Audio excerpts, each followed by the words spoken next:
My wife secretly invited her ex to our wedding and cheated on me. I found out. So I exposed her and left her crying at the altar. I'm 32, male, and I thought I was about to marry the love of my life.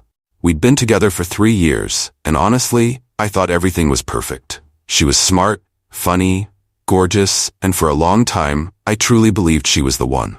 But what happened in the days leading up to our wedding showed me exactly who she really was. And trust me, it wasn't the person I thought I knew. About a week before the wedding, things started feeling off. At first, I thought it was just the stress of planning everything. Weddings are intense, right? But there were little things that made me uneasy. She started being secretive with her phone, stepping out of the room to take calls, and giving vague answers when I'd ask her who she was talking to. At first, I didn't think too much of it. I trusted her. We were about to get married, for crying out loud. But then one night, her phone buzzed while she was in the shower, and I noticed a message pop up. The contact name just said D.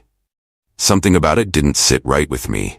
I didn't open her phone, that's not my style, but I couldn't shake the feeling that something was up. So later that night, I asked her, "Hey, who's D? I saw his name pop up earlier." She didn't even hesitate. "Oh, just an old friend. He's going through some stuff, so we've been talking. No big deal." She said it so casually, like it didn't matter. But there was something in her tone that made my gut twist. Still, I didn't push it. I wasn't gonna be that guy, the paranoid fiancé who makes a big deal out of nothing. But after that, I started noticing more weird behavior. She'd go out late at night, saying she was meeting up with her maid of honor to go over wedding details, but wouldn't tell me much. She started taking longer to respond to my texts, and when I'd ask how things were going, she'd get defensive, saying I was stressing her out with all my questions. It wasn't until the day before our rehearsal dinner that things really clicked. She was out again, last-minute wedding stuff, and I was at home trying to relax. One of my groomsmen called me, sounding weird. "Hey man, I didn't know if I should say anything, but I just saw Em at a coffee shop. Okay?" I didn't see what the big deal was. She was with some guy. I think it was her ex-man. I froze. "What do you mean, her ex?" "I don't know, I just thought it was weird. They were sitting real close, and it didn't look like they were talking about wedding plans, if you know what I mean." Now, I wasn't the kind of guy to jump to conclusions, but the fact that she'd been acting shady for weeks, and now this, I felt like I'd been punched in the gut. My fiancé was meeting her ex the night before our wedding rehearsal? It wasn't adding up. I didn't say anything to her that night. I needed to think, to figure out what the hell was going on. But I had a sinking feeling that everything I thought I knew about our relationship was about to implode. The next morning, I was still reeling. We were supposed to be getting ready for our big day, and here I was, feeling like something was seriously wrong. I showed up at the venue early, hoping to clear my head before the rehearsal. That's when I saw her, standing in the corner, talking to someone. I didn't even need to get close to recognize him. It was her ex. I couldn't believe what I was seeing.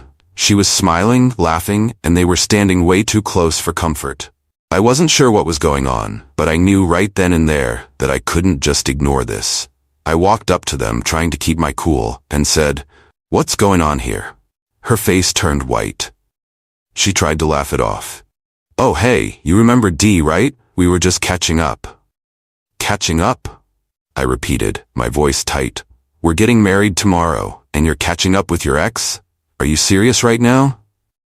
D had the nerve to stand there like nothing was wrong, his hands shoved in his pockets, smirking.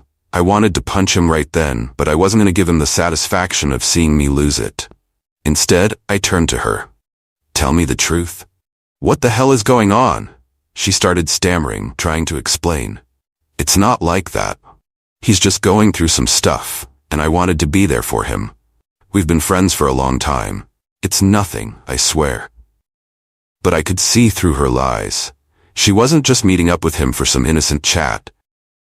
There was something deeper going on, and I wasn't going to stand there like an idiot while she played me. I walked away without saying another word, leaving them both standing there. I needed to get my head straight before I made any rash decisions. But deep down, I knew what I had to do. There was no way in hell I was going to marry someone who still had feelings for their ex, who had been lying to me for God knows how long. The next morning, the day of our wedding, I woke up with a strange sense of calm.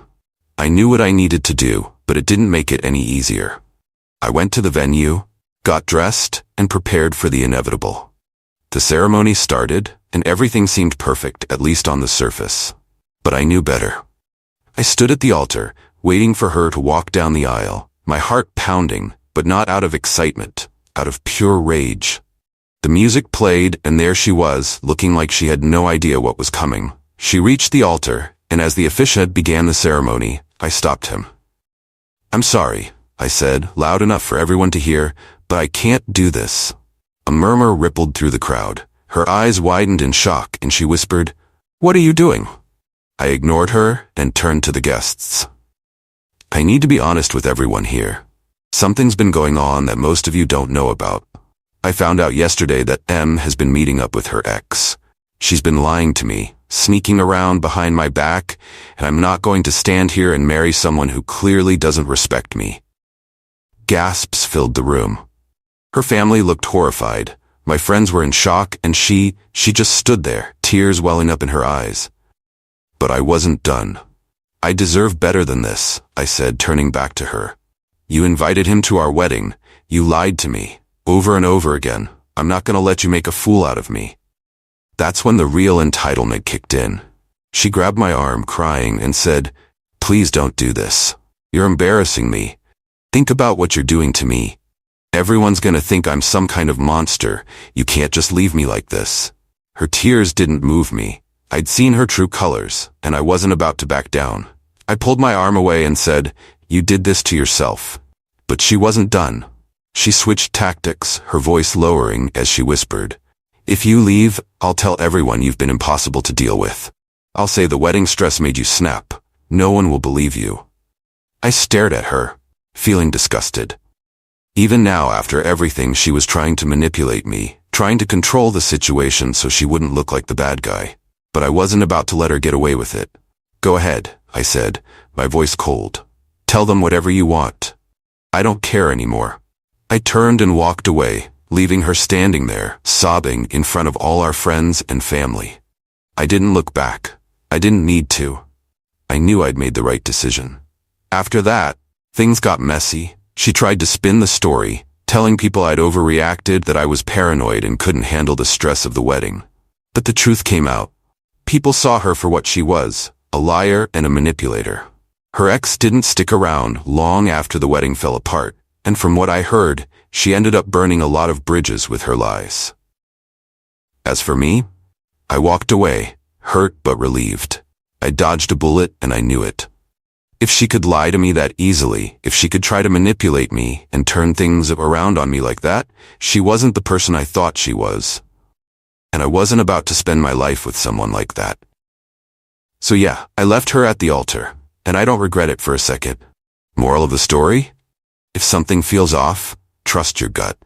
And if someone tries to manipulate you or make you feel like you're in the wrong for setting boundaries, walk away. You deserve better.